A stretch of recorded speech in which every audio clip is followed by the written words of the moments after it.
So a little birdie told me that you want to start a podcast. And the good news is, if you were watching this on a phone, a laptop, a tablet, you have enough equipment to start your own podcast. I know. I can feel the tension through the screen.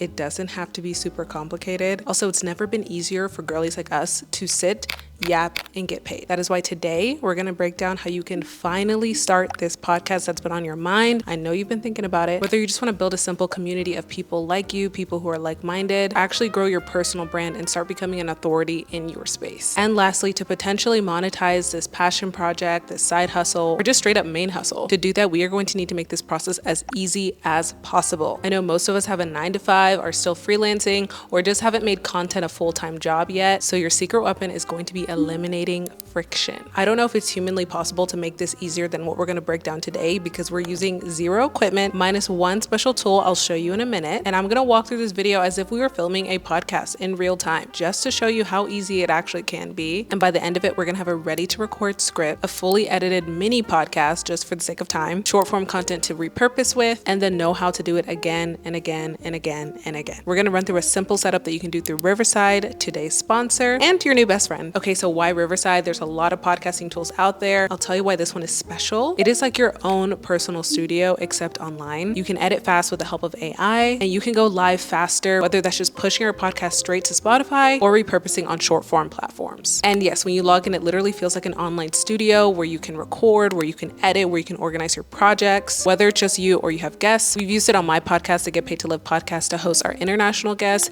and it was so simple for them. We could schedule the chat, we can send them a link, and they literally were able to log in like seconds. There was like hardly any setup time on their end, and they didn't even need an account. In my opinion, it's perfect for new podcasters, content creators, entrepreneurs who are really low on time and energy and have a lot to say. And by the way, that's you. You're a podcaster now. I love how it's actually optimized for podcasters, but I feel like you can use it for so many different purposes. You can record your podcast, like I mentioned. You can host webinars or live streams or video interviews. You can create show notes, make social media clips with branding and captions, and just overall reduce the headache around creating content. Personally, some of my favorite features are the magic clips. I've talked about this in past videos because it's literally that good. It uses AI to create clips from your video, so you can upload a longer piece of content and it'll extract like 10 pieces of short form content that you can post on YouTube Shorts, Instagram Reels, TikTok. Like the resizing and there is also incredible. And it uses a transcription from your podcast episode or your video clip to find those interesting parts, and you can review them, you can edit them. It's like perfect for helping you get started with that. I also just love the organization and the layout of when you log in. You can have different studios. Not only can you have different studios, you can have different project files, so you can actually keep all your footage really organized. While I do love the magic clips, I think the best part is the AI producer.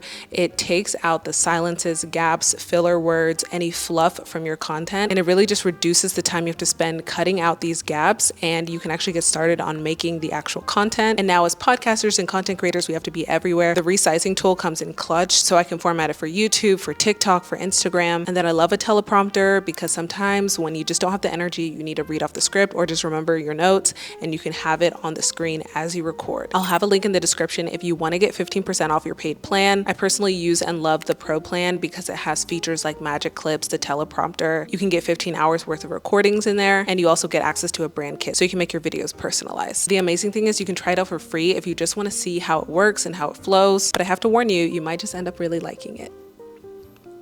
I was trying to see if I can get some water ASMR. We'll see how that goes through. Okay, so step one of you building your podcast from scratch. First and foremost, you need to understand what you're talking about and who you're talking to. And while you can skip this, and I think most people do, you'll probably have to end up coming back to it because it's so fundamental to having any podcast that is successful, because it needs to be good. It needs to be actually touching somebody and hitting on real pain points in a real audience. So step one is choosing and understanding your audience. And we tend to think, oh my God, what is my podcast going to be about? Which topic or which niche should I cover? And instead, I encourage you to look at the audience instead. Who am I talking to? What kind of person am I talking to? Because I think this makes the topics and the problems and the things you're solving extremely obvious. And it makes it 10 times more clear to make episodes, to title them, make descriptions, designs, etc. So when I was creating material for the Get Paid to Live podcast, which is for early stage entrepreneurs, my fiance and I had to think to ourselves, like, who are we talking to? Luckily, we created this podcast because we were trying to find people who are just like us. So we were able to look inward and be like, okay, what parts of me are probably reflected in the world? As in, who is the community I'm looking for? And what problems am I currently going through? Because if I can speak to them and talk about the things that I've solved, we're probably going to attract people who are just like us going through the same things. And that was exactly our goal. And that's why we decided to choose early stage entrepreneurs, because we felt like that was a different part of the journey as opposed to the $1 million entrepreneur or the entrepreneur with so many different businesses or who's already figured it out. We were lacking that connection and community and honestly content, and the people who were just starting, who didn't have it figured out, who were confused as F and really needed that emotional high level support. So a few things you can ask yourself to figure this out is, what is the demo of this person? As if they were a real person you were looking at, like on the street, at a restaurant, like what do they look like? Where are they located? Where are they frequenting? What age are they? What are they into? What are their passions and desires? And I know it kind of sounds magical and mystical, but these people do exist. A lot of times we pull from our own experiences, and most times what you're going through or what you've been through is what a lot of people are either still going through or have also been through as well. And if you're struggling with this, think of yourself. Like, what is your demo? If you're in your late 20s, if you're a woman, if you really like pop culture, if you really like politics, like this is also probably your demo as well. And honestly, the more similar that demo is to you, the more you're going to be able to solve their problems, because in your life, you have solved at least one of your problems and you can add value into that person's life, because the things that you've been through and you've already overcome are things that people are still struggling with to this day. And then the cool thing is that you can use these pain points and make them your titles. One tip I got from Alex Hormozzi's $100 Million Offers book is to use that problem and just put a how-to in front of it. So for example, if your audience really struggles with anxiety, they're losing sleep, they're not having a really good livelihood because of it, maybe a problem for them is losing sleep every night due to their raging anxiety. And how you can make this a topic or a title of an episode is just adding a how-to to that, while also kind of hinting at the solution. So your new title can look like how to get 8 hours of sleep a night, even with anxiety. And if you're losing sleep because of anxiety, you're probably going to click that. So write this out, store these notes. You're going to use it to help you think of episodes, so you have it, so you can always look back on it, and use this to generate some episode titles.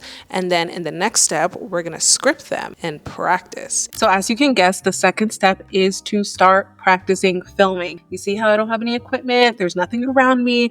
I am just practicing talking to the camera, or should I say camera? You want to practice. Like, that's another part. Like, where do I look? How do I look? Like, do I like my background? How does everything sound? So start practicing with a few episodes. You don't have to post these. These are just practice. What I love about Riverside is that it makes it so easy. As you can see, I can see exactly what's going on in the camera. I have some tools down at the bottom. If I want to change my mic, if I want to change my camera, if I want to pause while I'm recording, I just took a pause. You wouldn't even know that I had a water break. And in this studio, you can see your script here. You can have a teleprompter or just the script alone. Like, it makes it so easy to try these things, practice, just hang out, honestly, in your own studio and just get comfortable using the platform. And then off to the side here, you have all of the tools. If you wanted to add people, you could add people. You can also like add marks. That is so cool. Like, whatever you are talking, you can note that something like interesting is happening there. You could also add your title if you wanted to. Like, if I wanted to put, I am a content creator. This is for people who are probably, hosting with multiple people or having other people on the call as well who are live streaming. There's so many little features in here. And the fancy stuff comes with the brand. If you want to have a background, if you want to put text on the screen, add your own logo. I might do it just for giggles right now. I could upload one right now. Can you see the little logo at the bottom? How cute, how cool. The goal is really just to play around, get comfortable with speaking into the platform or the thing you're going to use to film, and just practice. You really want to practice the talking points, what you're going to say, how you want to say it, how conversational it is. Maybe you're the person who needs bullet points. Maybe you're the person who needs a full-blown script. This is where you kind of get an idea of what that structure is for you. So now what we're going to do is we're going to take our fake bullet points, or just the bullet points, the 3 to 5 bullet points of the pain points from your customer or your audience, and the solutions, which are your talking points. We're going to take those and we're going to put them in our teleprompter or script. So I'm going to take my script, I'm going to press script, I'm going to press teleprompter, and then I'm going to delete all of this, and I'm going to take my script and I have my bullet points. So this one I had a little bit more information.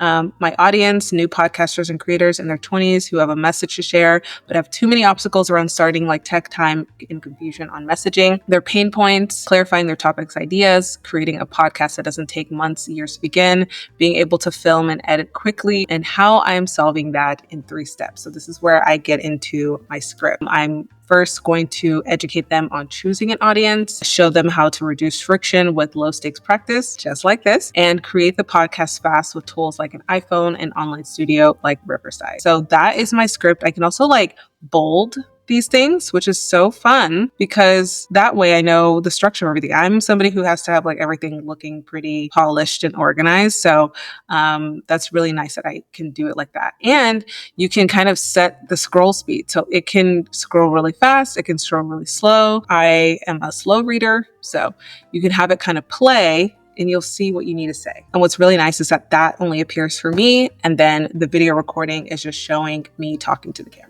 Now, I know this may not look like the polished, crispy podcast you probably see your favorite podcasters doing, that they have in a big studio with the professional mics. You can add tools to Riverside too. So if you really got your practice down, you have your episodes, you know you really want to do this, you can start adding tools like a camera, like a mic. So if I wanted to hook up my camera and have that be the thing that's recording me, I would just hook this up and make this my camera. And then whenever I am choosing my mic and my camera settings, I would instead turn this off. You can turn off the camera while recording, but you can't switch cameras. So I can't do it while I'm recording right now. But before I got into the studio, I could choose the camera that I wanted. So if I had this hooked up to my computer, which most of these cameras have some kind of cord, this one has an HDMI. I can probably hook this up to my computer through this port. And that way I'd be able to choose this as a camera whenever I'm in Riverside. And you can do the same thing with a mic. So this is the kind of mic I would prefer, but you can get the ones that are on your desk. You can get the ones where you're holding it and use the cord, whatever it connects to. This one is more of the Rode mics, the wireless Go mics. These ones usually have a USB-C, and you can probably just get something that connects to your computer. My computer has a lot of USB-C ports, so I would get a USB-C to USB-C. If I was hooking up this camera, I'd probably get an HDMI to USB-C just so that this hooks up. And then same thing with your camera, you can press the mic down here and then I can choose the mic that I want. I can also choose my iPhone. How fun isn't that? Because if I don't like the quality through my iMac, I can choose my iPhone, which I think honestly is great quality for recording audio. You can choose either an audio and video or an audio only. And I get a lot of questions on which one is better, which one should you do? Is it okay if you don't have video? I personally think, again, path of least resistance. Whatever is easiest for you to record, choose that. I will say it could be more advantageous to have video with your podcast because you can redistribute the podcast, you can make clips, you can make shorts, you can post them and repurpose them on other platforms, but it is not a requirement. Podcasts originated from just audio, so you will be fine just doing that. But you can always change these things. You can always become a video podcast later. Whatever is good to just get you to start, because when you start, you learn what you like and what you don't like, and you can always change it. And the best part of all of this is with this practice, you'll have episodes to upload to Spotify. And like I've mentioned in the past on my other videos, you cannot register on Spotify for creators unless you already have a completed episode done, whether that is audio or audio and video. You have to have a full episode done. It won't let you make an account. So this is actually really good just to help you get an account. Even if you want to delete that episode later or change it later, just having an episode is really good. So just practice your 3 to 5 episodes taken from the pain points of your customer and make the 3 to 5 bullet points for each and just practice filming and recording. And the best part is you can practice editing as well, which I'm going to show you in just a minute. You have now crossed filming off of your to-do list. Has it ever been easier? And now we are ready for the biggest step, which is honestly the easiest step, and that is editing. So what we're going to do is we're going to head into Riverside because you can do everything in here. It is end to literally end. We are going to go in and edit the podcast we just filmed, and you guys will see my mess ups. I might expose myself, but for the sake of your learning, I'll let it slide. Okay, what we're going to do is make sure that we are in the studio that we filmed in. I'm in my Get Paid to Live studio. This is where I film obviously all of my podcasts, materials, and things like that. So I just put that recording in here. We're going to click into that episode, and you can see here kind of like your dashboard for this file or for many files that you have in the same project. Down here, we'll get into some of the fun stuff like magic clips, which is really fun and good for repurposing and cutting cutting up your longer form into shorter form content, but we'll get into that in the distribution step. But for now, let's go into the file, look at the transcript, cut out any fillers, whatnot, and we're probably going to do this in less than like 5 minutes because it's that fast. In here on the left, you can see the transcript. So this is literally everything I said, and you can see all of the gaps and the because in Riverside, they label little dots that mean pauses or filler words or and you can come in here and just cut them out. So if I wanted to go to the spot where I was kind of paused and I didn't say anything, as you can see, I can go in here and delete that, and that will be now deleted from my footage. And if I zoom into my timeline, it is now gone. I can also click on this and just restore that back. There's a lot of flexibility you have here with the editing, and it makes it super easy. Just for simple navigation, you have your text and your transcript here, almost your show notes. Then you have the actual video footage on your right. It looks a little lower quality in the editing studio, but once you export it, it's actually like amazing quality, or whatever the highest quality that you filmed in. Down here, you can kind of see your timeline. You can also add music or sound effects, depending on like what your podcast includes or if it's necessary. That's really fun too, but they have multiple tracks, one for music, one for video, and then you can also add pictures. So if you wanted to add anything on top of the screen, any overlays, you can do that here. You can do photos, you can do any uploads. I typically have a intro and outro that I put on our podcast episode, so you can just include that here, and it'll be like its own track that you can play at the beginning or end of your podcast. You can also zoom in and zoom out with this little toggle button, which I love here, and you can expand the tracks if you want to see everything.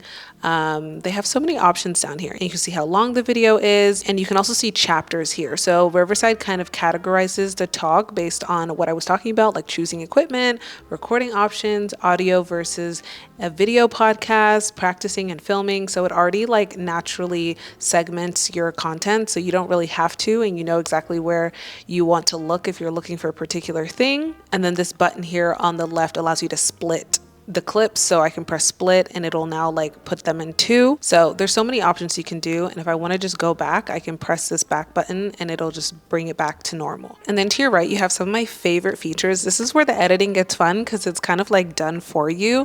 My favorite tool is the AI producer. You can see there's a plethora of services this AI producer does for you. You can remove all of the pauses, and it tells you exactly how many pauses there are and how many minutes that adds up to. So that is literally like almost 4 minutes of pauses. If I just press apply, you can see that it went back and it removed any pauses, and that's really fun because it took my original time from like 16 minutes to 12 minutes, so that's way less for me to edit. Then it can also remove filler words like ums and ahs, so there's 61 of those.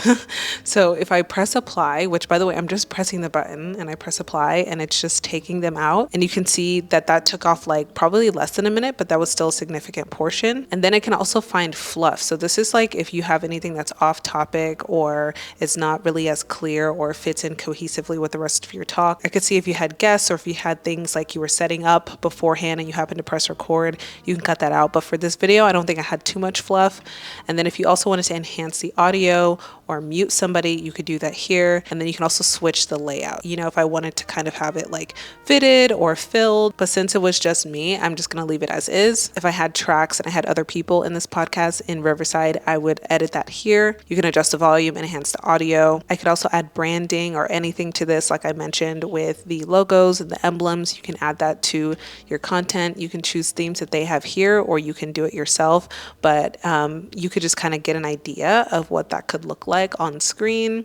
I like to keep mine pretty simple just because I know a lot of people are listening, but it would be really cool to have text in here for certain things that I want to highlight, depending on if you're sharing this on other platforms or keeping this on YouTube. And I like how the captions are based on the sizing, because that definitely matters.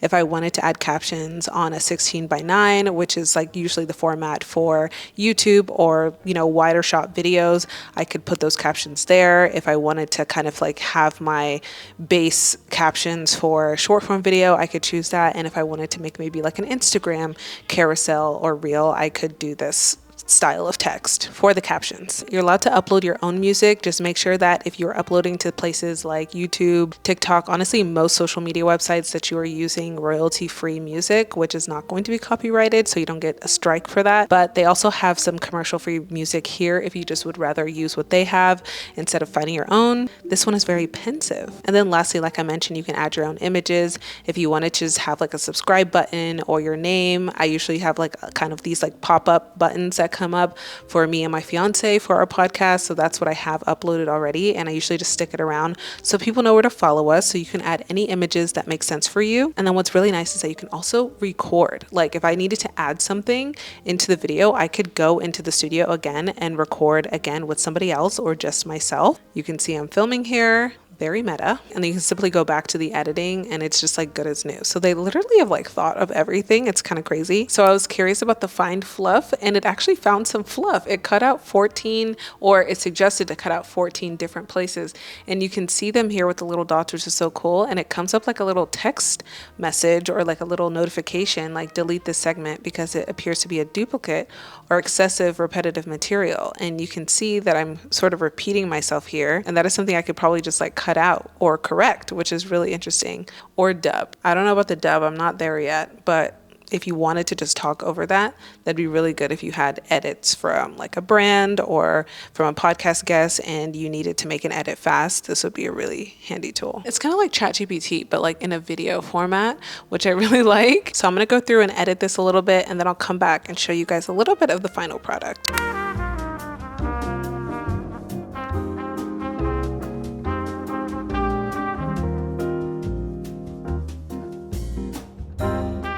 And let's just look at the first part of it, just for the sake of time.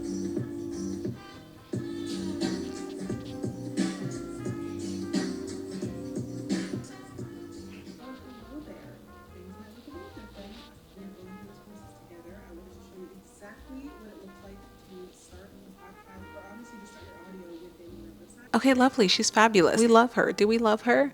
I went in and did some editing. You can also do this as well. You can have the AI do a raw cut, but you can also like fix any tweaks. Sometimes there's a little bit of like sound that lingers even if you delete it on the transcript. So just going back and watching it 1 or 2 times, I think can help you find any gaps, but most of the heavy lifting is done for you. And now we get to do the fun part, which is uploading this. If you want to export the video, you can do so here, and then you can go to your exports, and that's where you'll see the video exporting, and it usually sends you an email once this is done. And then when it's done, you go into your recording files and then you can download the video and whatever quality. And how cute these little social snapshots, like these are not my angle, but it's cute. And then once it's done, you can download high quality or download it into the cloud. There's so many different options. You can just download the transcript alone. And then what do you know? My export is ready. And then I'll press preview and share. And this is what's so cool is that you can export this to Spotify immediately. So you can publish on Spotify right here and it'll take you directly there. So I would just log into my Spotify for Creators account. And when you confirm, it takes you through uploading the podcast like normal. So this is where you can put all of the information and then it'll upload directly to your podcast. Like there is no friction here, okay? We are getting this thing live. But that's not even the best part. We can repurpose this content without having to really like lift a finger. Maybe just like the one time you have to like press the button, but not too much. Okay, so we're gonna go back to our project and we're gonna go inside and do my favorite thing, my favorite button to press, which is Magic Clips. We are going to set up our workflow so you can choose a ratio, especially if you're distributing to other platforms. My recommendation on podcasts is that it's a little challenging to just get reach from the hosters like Spotify, Apple, Google, etc. So repurposing short form videos on YouTube Shorts or Instagram Reels or TikTok can be helpful for reach and getting discovered. But audio or video, I highly suggest putting your podcast on YouTube because you just get natural reach and you can upload it in whatever format you already were editing in, the 16:9. You can put this on YouTube as a full episode. You can also cut up your episode into bigger chunks that are not like like 30 to 60-second reels or TikToks. We do 10 to 20-minute clips that are a little bit longer that kind of feel like a YouTube video, but it is just like a part of our podcast. And I kind of use those chapters in the Riverside timeline to decide which ones would be best and kind of listening back and seeing what's the most interesting part. And then we also put our full length episodes on YouTube as well. And this has helped a lot of people discover us. Also, Spotify for Creators has made their platform to tailor to short form content as well. So you can also post this same repurposed content onto Spotify for Creators, because I think they're trying to push the shorter form, quick, fun social media sharing. So you can choose the ratio based on wherever you want to share it. Again, this could be YouTube, this could be LinkedIn, this could be Instagram, TikToks, like whatever. Audio only. See, you're good here. You're good. I'm going to put shorts, reels, and TikToks because I think that is typically where I would be sharing my content. And I have shared a lot of my podcast footage in the past on my personal TikTok. And I feel like I did get a lot more reach that way and a lot more people interested in these topics that I didn't know that they were interested in. Then you can choose the layout. Again, it was just me, but if you had multiple guests, which I do have a guest podcast coming out soon, so I will be using this, you can split it into different views and it shows you exactly how it would split it up. So that's really fun. You can also change how fitted it is. And then you can also choose the duration. So it can be under 30 seconds, over a minute. And I feel like this is new. They added like a 1.5 to 3 minute, which is really cool because that just gives you a lot more variation in how many short form pieces of content you can create. And then you can add branding if you wanted to. And then it also does this too, that adds the AI cutting out, removing filler words to this too, which before I don't think it did. So this is a really cool enhancement. You can also just default to the preferences of the full episode. But I think for this magic clips, I just want it to be its own thing. So I'm going to do that, press save. And now it allows me to generate these clips, and so I can choose the timing. I'm going to do 30 to 60 seconds. I don't really have a preference on topic, but if I wanted to type in anything here, I could. And then I'm going to press generate clips, and it literally is doing it in front of my face right now. Guys, I think she's here. It's always like a wow effect for me. Like it never gets old. So you can see that it's cut it up into different things. Let's go into one and just see what happened. I'm going to press edit, and one of the clips it generated, I think it generated about 4 or 5, which is pretty good. And by the way, if you're interested in getting Riverside and getting a pro plan, if you want to use all of the features and have all of the footage and storage, I do have a discount code for you. If you use code IFOMA, which is IFEOMA, you'll get 15% off of your pro plan. And you can be a pro like me because now you are a official podcaster and you are going to be posting your episodes and your short form pieces of content. If you want to use that code, you can press the link in the description, put in the code at checkout, and you'll get some money off of your paid plan. But let's see what it created for us. I am just obsessed with these results. Guys, if you have been waiting for a sign to start your podcast, this is the one. And these are the tools that you need. It doesn't have to be complicated. Done is better than perfect. And putting it out there gives you more information than you think. And let's all just knowledge share, help each other, gas each other up, because this is our year to finally get our podcast out there and finally reach our audience and finally live our dream life. So thank you guys so much for watching. Again, let me know if you have any questions. Everything is linked in the description. And I will see you in my next video. Have a wonderful day and a wonderful week. Bye.